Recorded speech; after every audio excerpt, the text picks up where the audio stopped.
বেজে উঠল ত্রয়োদশ জাতীয় সংসদ নির্বাচনের দামামা। জোট ও দলের চূড়ান্ত টিকিট পেয়ে প্রার্থীদের ঠিকানা এখন রিটার্নিং কর্মকর্তার কার্যালয়। সারা দেশে একযোগে চলছে ৬৬টি রিটার্নিং কর্মকর্তার কার্যালয়ে মনোনয়নপত্র দাখিলের কার্যক্রম। এর মধ্যে ঢাকার ২টি কার্যালয়ে মনোনয়নপত্র দাখিল করেন বিএনপি ও জামায়াতের ২ শীর্ষ নেতা। সোমবার বেলা ১১টার দিকে রাজধানীর সেগুনবাগিচায় রিটার্নিং কর্মকর্তার কার্যালয়ে ঢাকা ১৭ আসনে বিএনপির ভারপ্রাপ্ত চেয়ারম্যান তারেক রহমানের পক্ষ থেকে মনোনয়নপত্র দাখিল করা হয়। বিএনপি নেতা আব্দুস সালামের নেতৃত্বে ৫ জনের একটি প্রতিনিধি দল দাখিল করেন তারেক রহমানের মনোনয়ন। একই কার্যালয়ে সশরীরে হাজির হয়ে ঢাকা ১৪ আসনে মনোনয়নপত্র দাখিল করেন জামায়াতের প্রার্থী ব্যারিস্টার আরমান। আমরা বিশ্বাস করি যে এই নির্বাচনী এলাকা থেকে বিপুল ভোটে, জনগণের ভোটে তিনি দল মত নির্বিশেষে সকলের ভোটে তিনি নির্বাচিত হয়ে দেশ যে একটা সংকটের মধ্যে পড়ে আছে, এই সংকট থেকে উত্তরণ ঘটনাতে উনি সচেষ্ট হবেন। যাদেরকে আমরা প্রতিনিধিত্ব করছি তাদের সমস্যার একটি সৃজনশীল সমাধান দিতে পারি। এখন পর্যন্ত আমরা ২ প্রার্থী অ্যাকশন কাজ করছি এবং নিশ্চিত করছি যে আমরা একটি নতুন রাজনৈতিক ধারার প্রত্যাবর্তন করব। আগারগাঁওয়ে ঢাকার আরেকটি রিটার্নিং কর্মকর্তার কার্যালয়ে ঢাকা ১৫ আসনে মনোনয়নপত্র দাখিল করা হয় বাংলাদেশ জামায়াতে ইসলামীর আমির ডাক্তার শফিকুর রহমানের পক্ষ থেকে।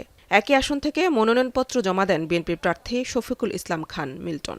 সবার জন্য বাংলাদেশ, ঐক্যবদ্ধ বাংলাদেশ গড়ার জন্যে ডাক্তার শফিকুর রহমানের স্বপ্ন, আমরা সে লক্ষ্যে কাজ করে যাব। আপনারা সহযোগিতা করবেন। 10 দলের সাথে আরেকটি দলও আমাদের সাথে নির্বাচনী সমঝোতা আসছে, শীঘ্রই আপনারা সে নাম আমরা জানাবো। আমরা আশা করছি যে লেভেল প্লেইং ফিল্ড নির্বাচন কমিশন তৈরি করবে। নির্বাচন কমিশন এই ব্যাপারে যদি কোনো সহযোগিতা প্রয়োজন হয়, আমার দল তাদেরকে সহযোগিতা করবে। আপনাকেই বলছি, ইন্স্যুরেন্স করলে স্মৃতিতে সুরক্ষা পাবেন নিশ্চিতে। প্রার্থী ও রাজনৈতিক দলের আচরণ বিধিমালা অনুযায়ী মনোনয়নপত্র দাখিলের সময় ৫ জনের বেশি লোক আনা যাবে না, করা যাবে না কোনো ধরনের শোডাউন। প্রার্থীরা আচরণ বিধি মেনে মনোনয়নপত্র জমা দিচ্ছেন বলে জানিয়েছে রিটার্নিং কর্মকর্তারা। এবার নির্বাচনের প্রার্থী হচ্ছেন তারা প্রত্যেকে আচরণবিধি মেনে তাদের যে নমিনেশন সাবমিশনের বিষয়টি তারা অনুসরণ করছেন। আমরা তাদেরকে পরামর্শ দিয়েছি যাতে আচরণবিধি ভঙ্গের কোনো ধরনের ঘটনা না ঘটে।